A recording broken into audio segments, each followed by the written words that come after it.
The Theater Guild on the Air.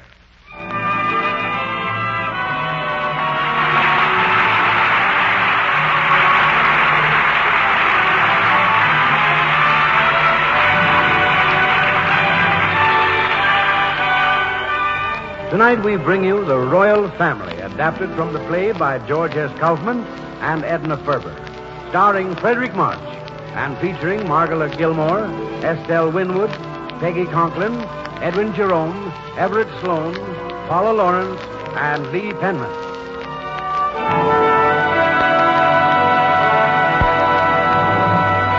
And here is Lawrence Langner, co-director with Teresa Helburn of the Theater Guild, to tell you something about the play and the players. Mr. Langner. Good evening, ladies and gentlemen. Our play tonight is a gay comedy about the amusing doings of a famous theatrical family. There have been many brilliant families in the theater. For example, the Kembles, the Coopers, and the Lupinos in England, and the Drews and the Barrymores in this country. Tonight's comedy is about the Cavendish family, and if you happen to see any resemblance between this family and any other theatrical family you know about, it is your idea and not ours. Frederick March, who has played many parts with the Theater Guild, including a tour of 39 weeks of one-night stands for which he has never forgiven us, is playing the eccentric and brilliant Tony Cavendish. Margola Gilmore, for several years with the Theater Guild Acting Company, plays his sister, the famous actress Julie Cavendish. Estelle Winwood plays the great Fanny Cavendish, the matriarch of the clan, and Peggy Conklin is Gwen, third-generation Cavendish. Everett Sloane is the harassed theatrical manager, and if you see any resemblance between him and myself, I assure you it is purely accidental. And now, on with the play.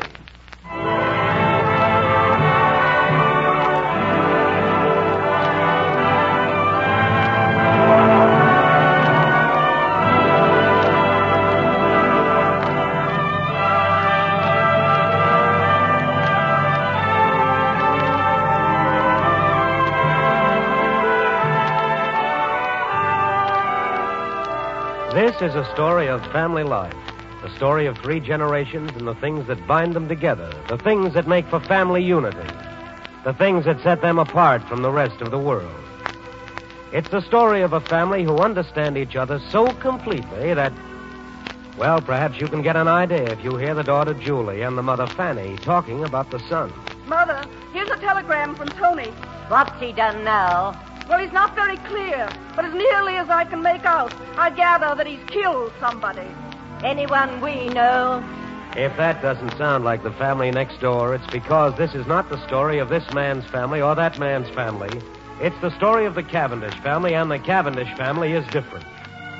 The things that bind the Cavendish clan together are the excitement of overture music and the dressing room smell of dust and grease paint, and a common dislike of dramatic critics.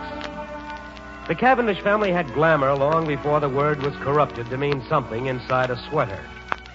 We've all seen old Fanny Cavendish as Lady Macbeth, or Julie Cavendish as Portia, and we saw Tony Cavendish as Hamlet 10 years before our teenage daughters swooned over his Technicolor profile at the neighborhood movie theater. Yes, the Cavendish family is different, but Julie Cavendish's daughter, Gwen, doesn't seem to think so. Perry, darling, really, my family is just like any other family, and I'm just like any normal American girl. Why can't your mother see that? Because she didn't think it was very normal of you to stay 15 minutes in the hall while she was waiting for you in the drawing room. But, Perry, everybody was facing the piano listening to that man play. It was no moment for an entrance. A family of actors. Fanny, Julie, Gwen. I suppose I should have given Tony top billing because Tony's the most versatile. A great entertainer in 3 mediums: stage, screen, and headlines. When Tony's on the stage acting, he seems perfectly natural. And when he's off stage being perfectly natural, he's acting. Like this. Yes, Zita, darling, it was for you I did it. For your luminous eyes and the exotic perfume of your dark brown hair. It was for you that I braved the law, my pretty gamine. So will you have the decency to take your arms off me and let me get across the state line? So there you have them, the royal family of the American theater. Charming people, of course, but a little difficult to handle, as their manager, Oscar Wolf, can tell you. Well, Well, good morning, folks. How are you, Fanny, my girl? I'm fine. She isn't fine. She should be resting. The doctor says she's not to leave the house. Doctor. Oh, well. Oscar, what brings you around at the crack of dawn? 1 o'clock in the afternoon ain't the crack of dawn, Julie. At 1 o'clock, a person should have been up 2 hours already. Well, what brings you here anyway? What brings me here always but the one great passion of my life? You, my dear Fanny. Besides, I've got to talk business with your gifted daughter here. Ah, I thought so. And I want to talk business with you, Oscar. You've got to do something about Tony. What about Tony? He's in trouble. That I know. You do? Well, what is this trouble he's in, Oscar? That I don't know. But I know he's in trouble. He's Tony, isn't he? Well, what special trouble is it this time? Read this telegram, Oscar. Okay, let's see. Pay no attention to possible accounts of my assault on Deming with intent to kill. Stop. Arriving New York Saturday on the Century. Stop. California police have no authority outside state. Stop. Zita Kadak on this train, but no trouble so far as I'm locked in drawing room. Stop. Love to all of you. Stop. Deming was a lousy movie director anyhow. Stop. Tony. It lacks a certain clarity, doesn't it? You know, this may not be so funny. Do you think it's serious? Of course not, Mother. It never is. Well, let's see now. Deming was the director of Tony's picture. Who's this Kodak, Huzzy? Zita Kadak, the actress, the one they call the anatomic bombshell. Actress, she's just a hunk of scenery. But Metro imported from Warsaw, Poland, or somewhere. Well, it's easy to see what happened. Tony took her from Deming. Deming got sore, and there you are. Such a fuss just because Tony punched some director. Well, it's a very unsound public relations idea. We've got to keep the newspapers off him. The reporters will swarm him at the station. He'll start to smash cameras. The poor boy. All right, I tell you how I fix it. He don't come into Grand Central. He gets off at 125th Street. It doesn't stop there. Tomorrow it will, for 1 second. I get him off the train. I bring him here before the newspapers know it, and nobody can see him. Oh, Oscar, that will be wonderful. There you are, Mrs. C. Everything grand. Everything grand, eh? Well, what I want to know is about this Zodiac woman. Kadak, Mother, and we told you all about her. Well, you're the manager, Oscar, just so that he doesn't get married again for a while. That's the stuff, Fanny. Tony's got good sense down deep somewhere. After the trouble she's already landed him in, why, he couldn't even look at Zita Kadak.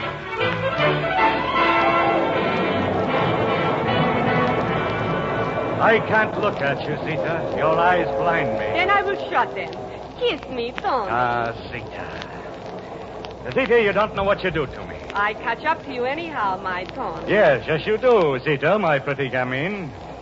When the knock came at this drawing room door and I threw wide the portal thinking it was my dinner, and it was you, Zita. A disappointment, eh? Well, let's call it a thrill. Eh? We're coming into Chicago, Tony. Oh, that reminds me, Zita, I've got to see my friend Eddie in Chicago. You do? Yeah, I wired Eddie I'd meet him at his office. You did? Yes, I couldn't disappoint Eddie. You couldn't? No, I'll only be gone 15 minutes, Zita. We'll be together on the Century. Yes, Tony, we will be together on the Century. And we will be together from the time we get off this train until we get on the Century. And you're going to disappoint Eddie.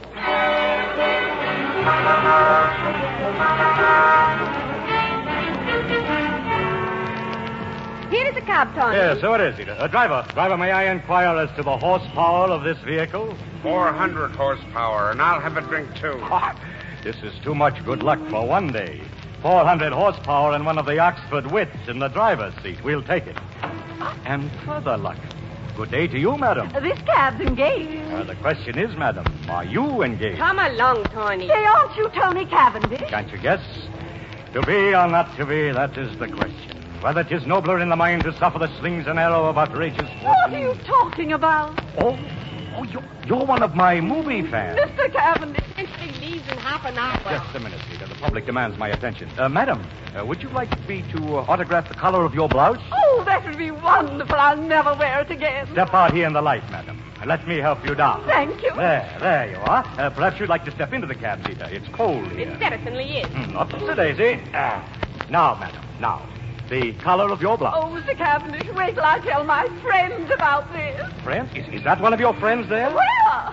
Oh, that's my cab, Mr. Cavendish. Quick, go on, driver. Goodbye, madam.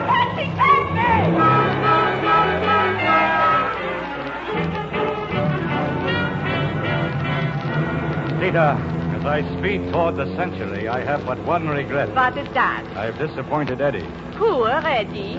Hey, look, you two. It's a lot of fun just cruising around, but where do you want to go? Straight up the boulevard, driver, and fast. To the LaSalle Street station. Straight up the boulevard, driver, and fast. Okay. Tony, shut that door. Come on, Sheila. Tony, don't you kill yourself. Driver, stop the car. Huh? Hey, what's the matter with you Tony! two people? Why can't you... Tony! Hey, where's your boyfriend? He's gone. He didn't get killed, the pig. He ran into that hotel. I'll never find him. Well, lady, we all got our troubles. That ain't one of mine. Oh, no? Who do you think's going to pay your cab fare?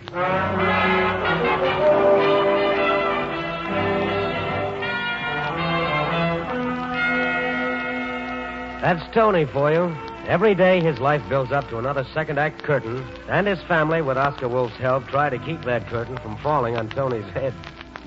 They feel they have things pretty well under control this time. Well, it's all fixed. Tony will be okay, Fanny. Thank you, Oscar. Someday, just for a switch, we ought to do something to force Oscar to thank us. Well, Julie, maybe if Hello, you... everybody. Goodbye, everybody. Wait a minute, Gwen. Where are you going? Have a date with Perry at 2:30. I'm on my way to change. But look, Gwen, I got... Can't stop to talk, Oscar. I'm the spirit of the quick lunch. Oh, Julie, that girl is just like you were at her age. I resent the implication that I'm not still my daughter's age. As your daughter's grandmother, so do I. Yeah. Look, I gotta go, folks. It's always this way. I come here to talk business, and I stay to straighten out Tony's affair. Well, what did you want to see me about, Oscar? I want you downtown in my office. You and Gwen, 3 o'clock sharp. Downtown? What for? Who do you think came in from England last night? St. John Throckmorton. Oh, is that all? Who's he? Who is he? Only the fellow that wrote Julie's new play, that's all. Only the fellow that gave us the opportunity to put Julie and Gwen in a play together. Oh, the author. Send him back. Now, Julie, we've got to be nice to this fellow. I can't, Oscar. Not this afternoon. But he's giving you a beautiful play here. But he's an English author. And if he landed last night, Oscar, won't he be lecturing this afternoon? Please, stop trying to be a comic, Julie. Look, this is a serious fellow. Monocle, spats, gardenia, everything. With him, this is part of being a playwright, reading the play aloud. And it's got to be this afternoon. Why? Tomorrow, you've got a matinee. Monday, you begin rehearsal. Well, Sunday. Sunday, he is lecturing. Oh, Julie, I don't believe in humoring playwrights. But if it's such a favor to Oscar, that's different. Oh, all right.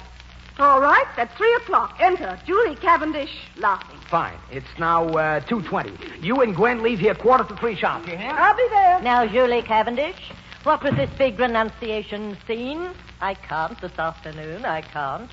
Gilbert's back. Gilbert? Gil Marshall. He's in New York. I had a note from him and some flowers. He's calling me up at 4. So, he's come back to New York, the South American Diamond King. Emerald's mother. Is he the one that shot himself over you? No, that was Harry somebody. And he was only cleaning his gun. I wish that loafer you'd married had tried it once just to see what happened. I should have married Gil, Mother. He would have been dependable. Has anybody seen my tan bag? When you're not going out, Throckmorton wants to read his play to us down at Oscar's office. Oh, Mother, that's absurd. I've had this date with Perry's mother for a week. Oh, I'm sorry, Gwen, but I gave up something just as important and more so. But, Mother... If you think it's going to be any fun for me to sit there and hear a play read... But I wouldn't care if it wasn't Perry's mother, but she'll probably never ask me again. Now, I couldn't go see Quiet, that. you two. I'll be rehearsing. Quiet! There's someone at the door. I'll open it. Tony! Quiet, everybody. Quiet. How are you, Mom?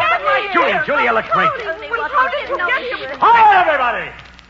Is the back door locked? Gwen, take a look out that window. See if there's a man out there in a long overcoat. Dan, if there's anyone coming to dinner, call it off. Julie, you gotta get me... I want to know what this is all about. Mom, how's America's sweetheart, huh? Aren't you glad to see your baby boy? Tony, Fanny. Tony, how did you get here? Eddie flew me in. Tony, I want a truthful answer. Did you hit this Deming fellow on account of this Zachary woman? Mom, of course not. No. Now, here's the way it was. This Deming, this director, didn't like me, see? And when we were out on location to shoot the desert scenes, he tried to make me ride the worst camel of the lot. Well, naturally, I got furious. Oh, Tony. Don't answer! Why not? I got reporters after me and columnists and metro lawyers. I got to lay low here until I sail. Sail where? Europe, of course, tomorrow on the Pandemania. Look, somebody has to answer the doorbell. All right, you, Gwen, but wait till I get out of here. Come on, Julie. Van, I'll tell you all about it. Come on upstairs with me while I take a bath. I love going with Tony while he's out. Hello, Gwen. You all ready? Oh, Perry, What's the matter? I can't go. What do you mean you can't go? They're going to read the play down at Wolf's office. Oh, Gwen, you can't mean you're breaking this date just to go and hear somebody read a play. What play? The play. The author's going to read it. This is part of my job, Perry. What about last Wednesday? Wednesday? Oh, that. I had to be photographed with Mother. It's all just because of the new play, Perry. Yes, but there'll always be a new play. Won't there, Gwen? Well, I hope so. I'm an actress, Perry. Sure, you're an actress. And when I marry you, what am I going to do every night? See the show? Perry, my work is just as important as yours. I can give you the names of actors and actresses of 300 years ago. You name me 2 17th century stockbrokers. All right. I'll give up my work and trail behind you carrying your Pekingese. It's not a Pekingese. Oh, Perry, what are we talking like this for? It's horrible. Forgive me. How could I talk like that to you? Oh, it's my fault, Gwen. I didn't know what I was saying. Perry, dear. Oh, honey, what does anything matter? Weren't we a couple of idiots? We've never quarreled before. And we won't again. Honey, there isn't anything that matters to me except you. And you're all that matters to me. Oh, Gwen, darling, you're wonderful. Now, come on, honey, it's late. What? Well, you're coming with me, aren't you? Perry, you haven't heard a word I've said. I heard everything you said. You heard what I said, too, didn't you? Perry, we're not going to go all over this again, are we? No, Gwen, we're not going all over it again. Not at all. We're not going over any of it again. Besides, I've got to get started. I'm late. Goodbye.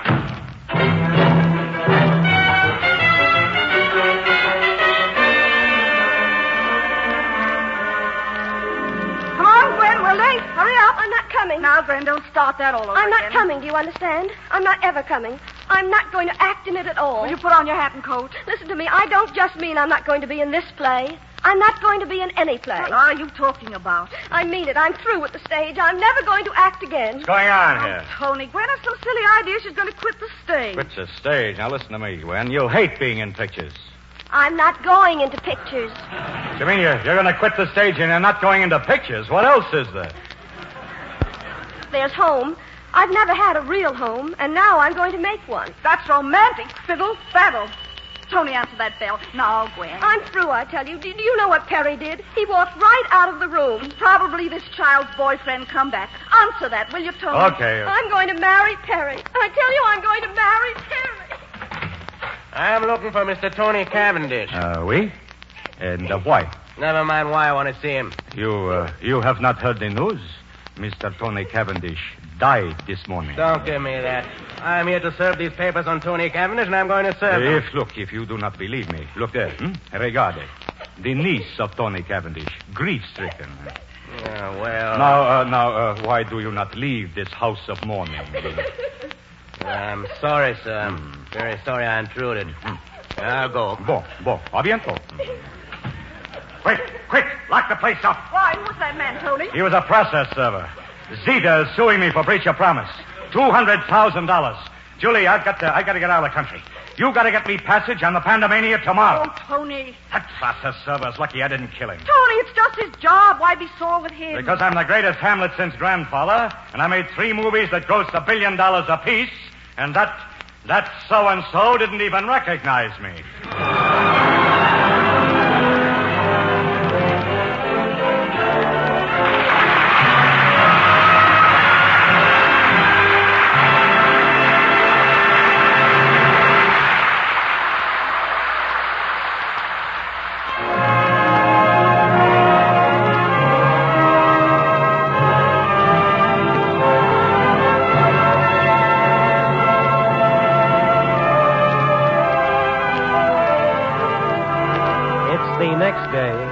Things are so quiet that you'd almost think the Cavendishes were a typical American family named Smith or Cohen or Miller. One of those sweet families with a lovable scamp of a son, and heaven knows that Tony can fill that bill. But lovable scamps have to be talked to harshly sometimes. Fan. I know, Tony, I know. Do you think I don't understand about this Shadrach woman, or whatever they call her? Do you think I care about her as her? I've waited a long time, Tony, to see you again where you belong, to hear your voice in the theater again. Your voice with all the throb or the snarl or the bite that you know how to use because I taught you. Yeah, I'd like it too, Fanny. You remember? Remember when we did The Queen's Lover? Places. The Queen, my lady, has sent me. The Queen! And did she know that we had met before? She knew it, my lady. How very amusing that is. It seems our great Queen must have a sense of humor. I would not call it that, my lady. Humor? No. Cruelty. Cruelty! And in that she is a true cousin to you, my lady. And before heaven I swear that for your cruelty you and she too, yes, she too, though she is my queen, shall suffer the black creeping horrors that you both have visited on me. You could do nothing to either of us. Yes, and I shall.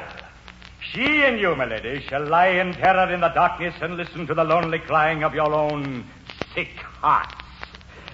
And I shall make you crawl to me and kiss my feet before I have done with you. Cousin! Oh, Tony. When are you going to do another play? Oh, I don't know. I'll have to wait, Van. I got to sail tonight. I got to get away. Hey, where's Julie? She has a matinee today. She's gone. Gone? Why'd you let her get away? What's the number of the theater? Where's the phone? By heaven, I shall make her crawl to me and kiss my feet if she doesn't get me passage tonight.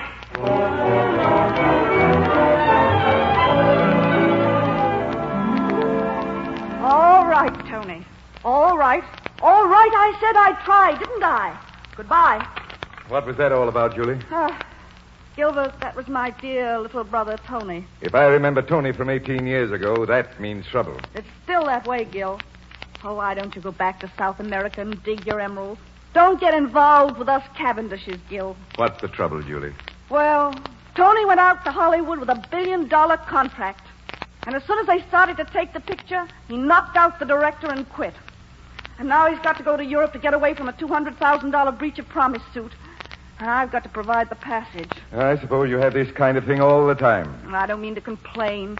It just happens that today blood is thicker than usual. Julie, you ought to have everything in the world done for you. Done for you by someone who loves you. Oh, don't, Gil. Don't say things. Julie, you ought to be in a folk... country house somewhere with a garden around it and trees. If you could see the place I've got in England. An old stone house and a rose garden that's famous. And there it stands.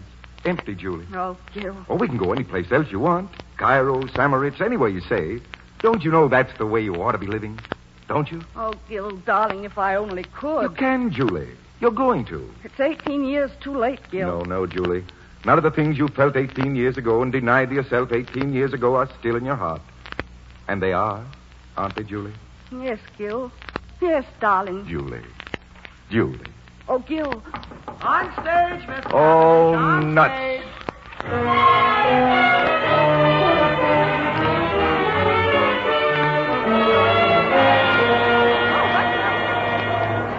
Magnificent, Miss Cavendish. Thank you, darling. Miss Cavendish, have you time to Not try... now, Billy. But, Miss Cavendish, I simply must show you the new gown for the third Later, act. darling, later. Oh, Julie. That's the first act over. Gil, have you ever played to an audience made up entirely of sea lions? No. Oh, of course not. I forgot you wouldn't know what I mean. Julie, you know what I meant, though, before you had to leave for that first act. Yes, Gil. Julie, when are we going to get married? Oh, Gil, I don't know what I ought to say. Well, I know what you ought to say, Julie, and you're going to say it. You're going to say it now. Don't answer it. I have to, Gil. Oh. Hello? What? But, Tony, it's dangerous for Mother to go out. The doctor said she mustn't leave the house. Yes, Tony, I know you can't show your face on the street, but... No, Gwen left at breakfast time. I don't know where she went. Tony, we've got to find Mother. Call the police. Call the radio stations. I'll be home as soon as the play's over. I won't even wait for a curtain call. Gil, Mother's disappeared. Calling all cars. Be on the lookout for Miss Fanny Cavendish. Description age 70, but she'll say 63. Height 5'6", weight 100 pounds. Walks with a cane, and if she doesn't want to come along with you, she'll use it on your head. Calling all cars. Flash, the police of Manhattan have the dragnet out for Miss Fanny Cavendish, grand old lady of the American stage, who left her home this morning against the orders of her personal physician. Miss Cavendish is the mother of Tony Cavendish, screen lover, who is being sued for breach of promise by Zita Kadak, the anatomic bombshell. It is felt by those who know the old lady that she is looking for Miss Kadak and not merely to discuss the Moscow Art Theater.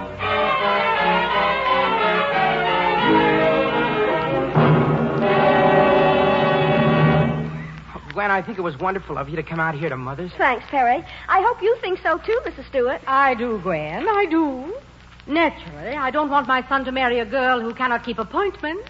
But since you apologize, and especially since you say you will not continue on the stage. Don't worry, Mrs. Stewart. I'm through with the stage. Gwen Cavendish, you ought to have your mouth washed out with soap. Grandmother. Don't use that loathsome word. Miss Cavendish, this is an unexpected pleasure. How do you do, Mrs. How do you do, Mrs. Pleasure? How do you do, Mrs. Stewart? Rest. You go into rehearsal Monday. But Gwen isn't going into the play. Fiddlesticks. No, Grandmother, it's true.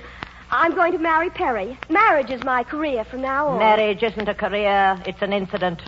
Aubrey Cavendish and I were married in the church of St. Mary Redcliffe in Bristol, England, just before the matinee. The wedding supper was served on the stage after the matinee. She stoops to conquer, it was. And then we cleared the stage and played a scrap of paper for the night bill. I know, Grandmother, but that's got nothing to do with me. It has everything to do with you. I love Perry, and I'm going to marry him. Why not at the end of the run? But there's not going to be any run, and there's not going to be any play. Not with Gwen in it. That's where you're wrong, young man. Gwen is not going to let her marriage interfere with her work. Work? Acting isn't work. Acting isn't work. You sit there, Mrs. Stewart, knowing nothing about acting or work either, and tell me that. Did you ever try to learn how to walk across the stage or to sit down? Did you ever learn how to breathe so that you could deliver the clumsiest line of the stupidest author who ever lacked an ear for the common speech and make it sound like winged poetry? Walk to that door, Mrs. Stewart. Walk to that door and turn and say goodbye and shut the door behind you. And do it all in such a way that an audience will sit for 15 seconds entranced, and then rise and beat their hands together and shout your name. You can't do it, Mrs. Stewart, but I can, even with this blasted cane. Now, look here, Miss Keep Cavendish. quiet, young man. Every night when I'm sitting home alone, I'm really down there at the theater. 7:30, and they're going in the stage door. Good evening to the doorman, taking down their keys and looking in the mail rack. 8 o'clock. The stage hands are setting up. Half hour, Miss Cavendish. Grease paint, rouge, mascara. 15 minutes, Miss Cavendish. My costume, more rouge. Where's the rabbit's foot? Overture. Good evening, everybody. How's the house tonight? The curtain's up. Prop, cue, enter. And my hands are cold, and my cheeks are hot, and it's all that's kept me alive these 2 years. Grandmother. If you weren't going down there for me, Gwen, I wouldn't want to live. I couldn't live. Miss Cavendish. You down there. Miss Cavendish. Harry, quick. I got her. Some water, quick.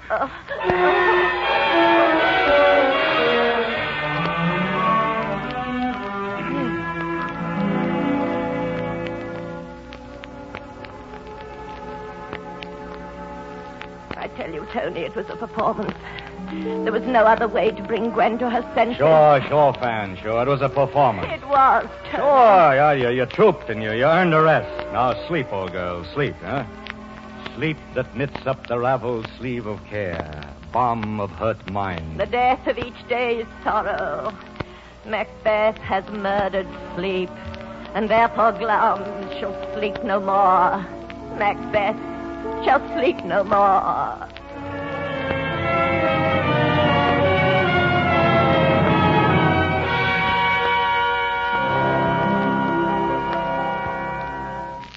Come right in, Gil. I'm right with you, Julie. I'm sorry we couldn't have had a bite somewhere near the theater, but with Mother sick... Oh, it's all right, darling. As long as I'm with you. Julie! Where's my passage? Oh, Tony, I don't want you to hit the ceiling. You didn't get it. It's not so vital, Tony. You don't know what you're talking about. You don't know this Zita Kadak. I've got to get away from her, I tell you. A $200,000 breach of promise suit, and you say it's not vital. Oh, don't be childish, Tony. Gil, this is my brother, Tony. Don't you realize what Zita Kadak can do to me? Tony, will you be quiet? This is Gil, Tony. Mr. Gilbert Marshall. Gil, my brother Tony. How do you do? Charm. Say, what kind of a jam do you think I'm in anyway, huh? What do you think I blew all the way from California for, the ride? I got to get out of here, I tell you. Kadak's in town by this time, and she isn't going to stop pursuing. If you don't want to do anything to help me, all right, you're a fine sister, but I'm telling you now, if I don't get out of here tonight, I'll be all over the front page, and so will you, and so will Gwen, and the whole family. Now, if that's what you want, believe me, you're going to get it. Pleased to meet you, Mr. Gilson. Is he always like that? Oh, no, that's his brighter side. Is that right about you being plastered all over the scandal sheets if he stays here? Probably. Then tell him to get ready to sail. Gil, you mean you can get it? Oh, if you only could. You don't know what it would mean to me to have Don't Tony... you know there isn't anything in the world I wouldn't do for you, darling? Hello, Moran. This is Marshall. Now get this. I want a passage on the Pandemania tonight. That's right. What do you mean you'll try? Get it. Meet me on the canal dock in half an hour. Goodbye. Tony, we've got it. We've got it. What? You mean the passage? Yes, Gil got it for you. He's going to meet you there. That's the stuff. You're a swell, sister. You'll have to get ready right away. Okay, sis, you're a grand kid. I knew I could count on you. All reliable. I'll go along now and get things... Yeah, do that, will you? Much obliged, old fella. Who is that guy, anyway?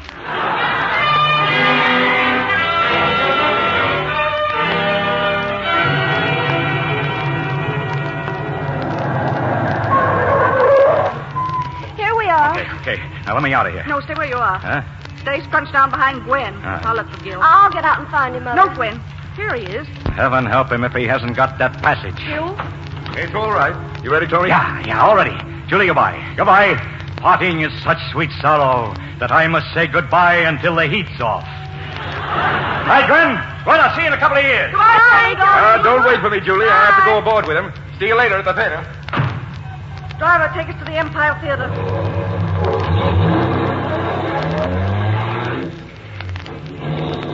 Mother. Yes, Gwen. Mother, I'm ashamed of myself. Well, don't be. Well, I am. It was my fault Grandmother fainted this afternoon. In a way, it was. Mother, I'm not going to marry Perry. What? I don't want to ruin his life. You're going to marry him. Yes, you are. And you're going to give up the stage. You're going to get Perry to take you away from it. What? Take you away from it before it's too late. Take you away where you'll never hear the word stage again. No, Mother. Yes, no. Gwen, yes. If you think I'm going to let you throw away your whole life. And for what? This? So that 19 years from now you'll be what I am? A mad woman in a family of maniacs? That's not what I want for you. You're going to marry Perry Stewart. No. Yes, you are. Yes, you are. You're going to marry him now, tonight, tomorrow. And I'm going to be with you and stand up beside you and wish to heavens it was me. Mother, darling. And why not? I'm not dead yet. I'm going to live it to suit me. I'm going to marry Gil Marshall. Yes, what? I am. And go to Egypt and Venice and Constantinople. As far as the stage is concerned, I'm through with it. I'm never going to set foot on another stage as long as I live. Mother, look at that clock over there. Oh, good heavens. Driver, faster! It's almost curtain time.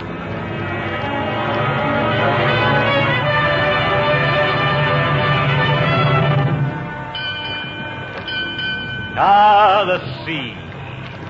I must go down to the sea again. To the lonely sea and the sky. The lonely sea and the sky and safety from breach of promise suits. Hello, Tony. For the love of Zita!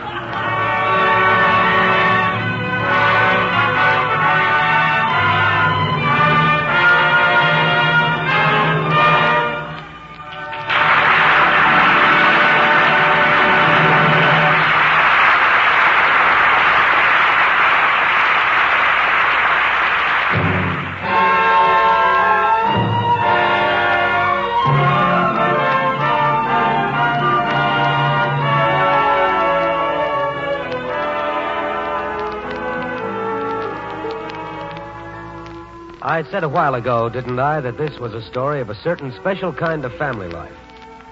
Now it begins to be the story of a breakup of a family. For what made the Cavendish family extraordinary was its place in the theater. And look at what has happened. Look first at that brilliant young actress, Gwen Cavendish, in a new and different type of role. Ooh's itty bitsy babykins is ooh. Or look at that graceful ornament to the American stage, Miss Julie Cavendish, as she writes... Dear Gil, of course I'll marry you, darling. You come up from South America by the 17th of next month. That's when the play will close. And we'll get married right away and go back down there and live happily forever after in a pampas or a tortilla or whatever it is that the South Americans call a house in the suburbs with a 2-car garage. Yes, it looks like a complete breakup. And we can well imagine that if old Aubrey Cavendish were alive, well, let Fanny say it. If Aubrey Cavendish were alive, he'd turn over in his grave. Always before, when one Cavendish dropped out, there was another one to take his place. But now, well, I'll have to go on the road, that's all. Oh, there'll be none of us left unless Tony... Oh, why doesn't Tony come back from Europe? Why doesn't Tony come back from Europe? Well, he gives one answer in the letters he writes home. I'm going to stay here a long time, folks. I want 2 years in Munich with my violin under Asher, and I'll show the world I can be a great musician. And then I may go away into India with Krishnamurti and study Hindu philosophy. It's the only real thing in the world. You wear just one garment, a long white robe, and you eat just one food, rice. That's why Tony stays in Europe. Or at any rate, that's the reason he gives in his letter. Let's look at Tony studying the violin or eating rice or whatever he's doing. But I tell you, Jacques, I've got to have that scene on the plane to Rome. Fifi's father has found out.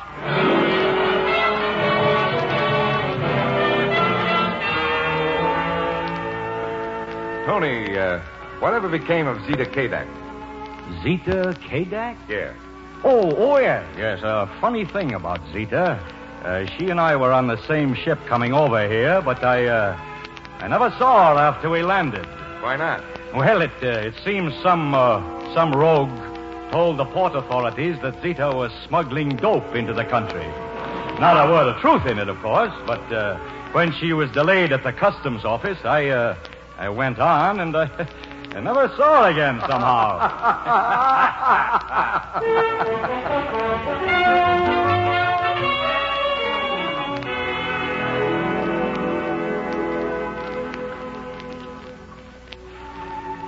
Ah, this is the life.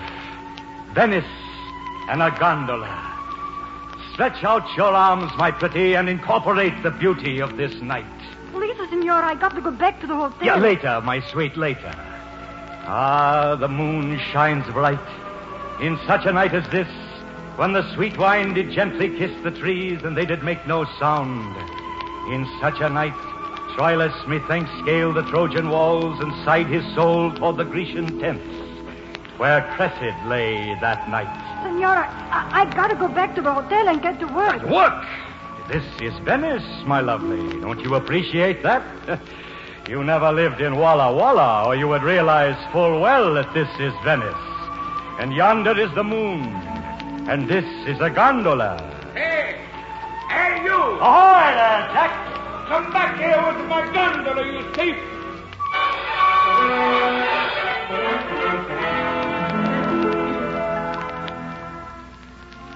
So much for the one-man European branch of this untypical American family. Back home, the burning question is, will Julie really marry Gilbert Marshall? Will Gilbert be able to stand it if she does? And will Julie's sweet old mother stop making cracks about it? Julie, all I said was you'd think he'd come bounding right up from the dock after being away so long. He'll be along presently. He phoned from the hotel. Well, if he said he'll come, he'll come. Regular habits. That's your Mr. Gilbert Marshall. Look at these 24 American beauties that have been arriving every morning like the milk. Scarf, Fanny. But I've had enough of temperamental people. I bet he's worked out your honeymoon in algebra. Arrived Constantinople January the 12th. Arrived Cairo February the 24th. He'll tell you the next Sahara sunset is at 6:49, and it had better be. And while you're sitting on the hill at Fiesole, he'll know to the minute when you'll be in Copenhagen. Hello, folks. Hello, Hello, Oscar. Fanny, my girl. Fanny, your girl, is going upstairs to change her clothes. Gwen's coming with the baby, and I don't want the little tykes to be ashamed of her. Julie, Yes, Oscar. you know, Fanny was speaking to me yesterday. After you're married, she wants to go on tour. Oscar, no. She can't go. What do you mean? The doctor says she's worse. She's got to have absolute quiet for the rest of her life. She's through, Oscar. Let me realize this. Annie Cavendish. It's all over. I don't know why I'm so. After all, she's been sick a long time, but I wish you could have seen her the first time I did, Julie. Her face, young and gay and beautiful. And how she treated me that first meeting. Me, a beginner, a nobody. Oscar, I'm going to have Gil take a house here in town for a while. I want to be here if anything happens. Good idea, but what are you going to do with yourself? I don't know. But I'm through with acting, Oscar. There are lots of other actresses. Yeah, but not for this play. What play? Julie, I've never been one of these artistic producers, but this time I have got, I tell you, a play that I am so crazy to produce, I don't care how much I lose on it. Really, Oscar? Who wrote it? You never heard of him. He's a college professor out in Idaho. You wouldn't believe a college professor could know so much. Oscar, how exciting. Sure, it's exciting. Now, what are you going to do? Get married when you could be making history? It's no use, Oscar. All right, get married and be a bazaar patroness. Hello, Gwen. Hello. Hello there. Hello, Gwen. Hello, Perry. How's the mama, Gwen? Isn't the baby coming? Oh, yes, Miss Peake's bringing him. She makes him rest 2 minutes before his bottle, or is it 3 minutes after? I never can remember. We didn't wait. Where's Gil? I thought he'd be here. He'll be here soon. Soon enough, he'll be here. All the way from South America, he's got to come to ruin my business. And Perry here, he couldn't pick out a nice girl from Park Avenue someplace. It's got to be a Cavendish yet. How's that? Why couldn't you marry a good junior league actress instead of my Gwen? Oh, I see. A joke. Now, Perry.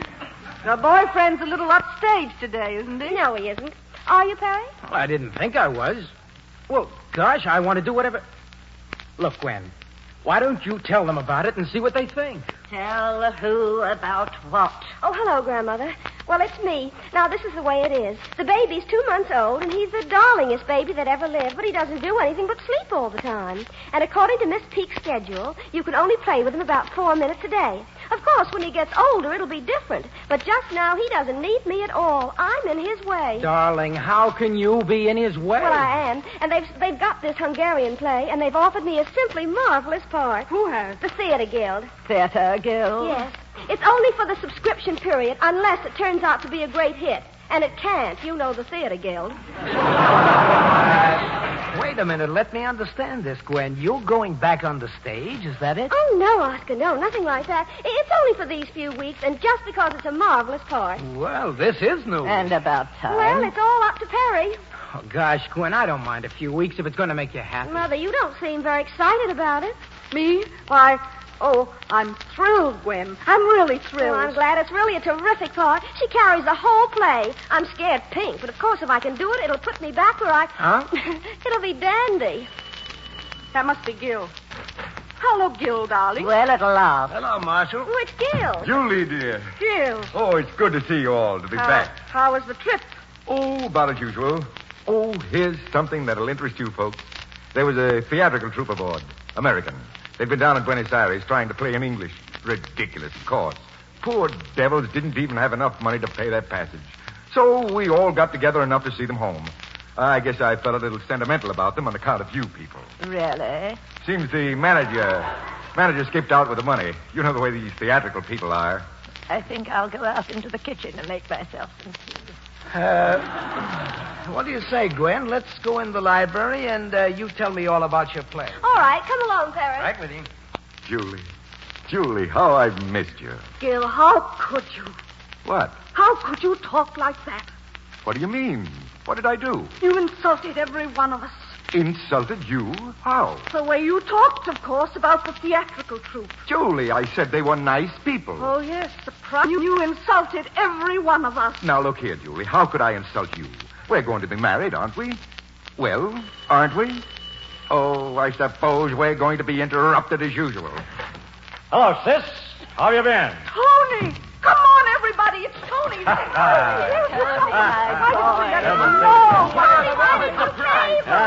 I was afraid to let you know, and that's why I came by way of Xochitl. Why? Well, because Morania and Schlesinger were going to declare war on each other.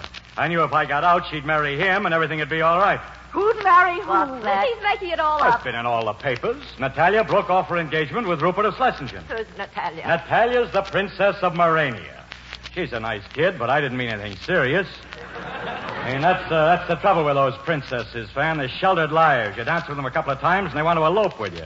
Of course, when she broke off with Rupert and the Prime Minister sent for I'm me... beginning to understand. You started another war. Oh, no, I don't think they'll fight. No. She'll get over it. Anyhow, that isn't why I came home. Oscar, listen. Yeah? I was walking along the back streets of Nizhny Novgorod one night, and I happened to pass a little theater stuck away in a courtyard. And I don't know, I got a hunch about it, and I went in.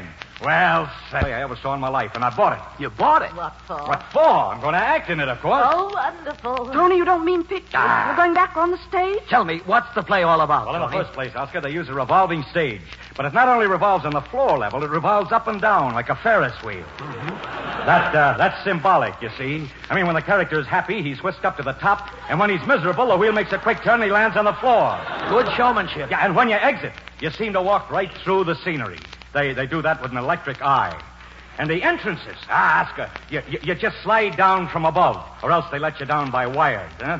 Kominsky, the fellow that does it in Nizhny Novgorod, fainted 6 times the first night.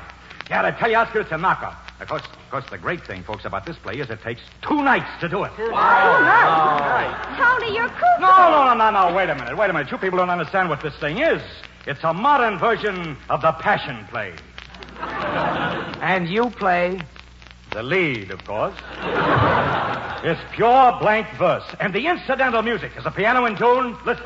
Tony, before you start, if you people don't mind, I'm awfully sorry. I've got to break away, Julie. I'll be back later. I've got about an hour's business. No, that's all right. I mean, I'm awfully sorry you have to go, Gil. Gwen, I think I'll have to go, too. You'll be home later, huh? Oh, of course, Terry. Run along. Goodbye, everybody. Bye. Now, here's the way this thing goes.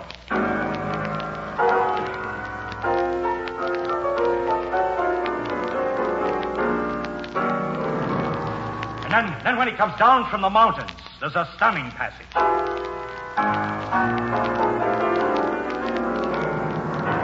Oscar, Huh? why don't you let me read the play? What? The play by your college professor. Why don't you let me read it? What do you mean, read it? What for? I just thought I'd like to get a sort of an idea of the part. I'll send you up a manuscript this evening. Oh, that's thrilling. Gives me goose flesh. Yeah, but Fan, the biggest kick of all comes in the fire worship scene in the 8th act. They've got a religious procession there, lasts 12 minutes. And believe me, it's pretty pagan. Oscar, if you can get by with it and not be padlocked, It's the baby. Look, it's the Oh, baby. Mama's little baby. Don't crowd round me. Get in there. Oh, I wish you wouldn't all crowd round me. Tony, look, you've never seen him before. Yeah, let me see him, huh?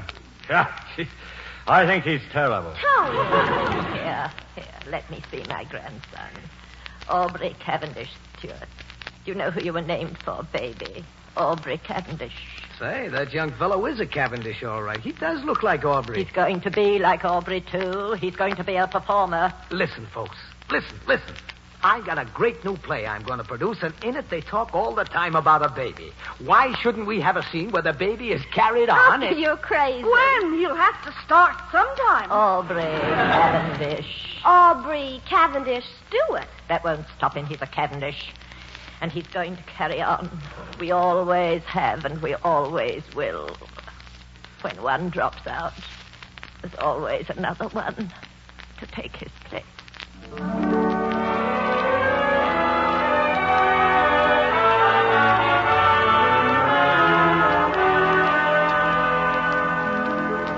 Hey, Pan. They're waiting dinner for you, Mom. Hey, wake up, old girl. Mother. Oh.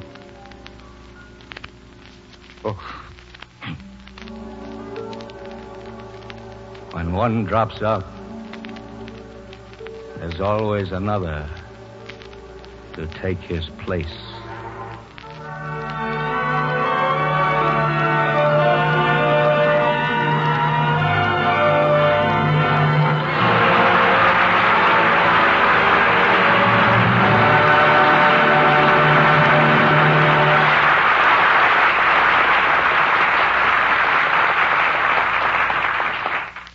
the curtain has fallen on the Theatre Guild production of The Royal Family, starring Frederick March. And now, in the few moments of broadcast time which remain, we hear the Theatre Guild Orchestra and Romanian Rhapsody.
This is the Armed Forces Radio Service, the voice of information and education.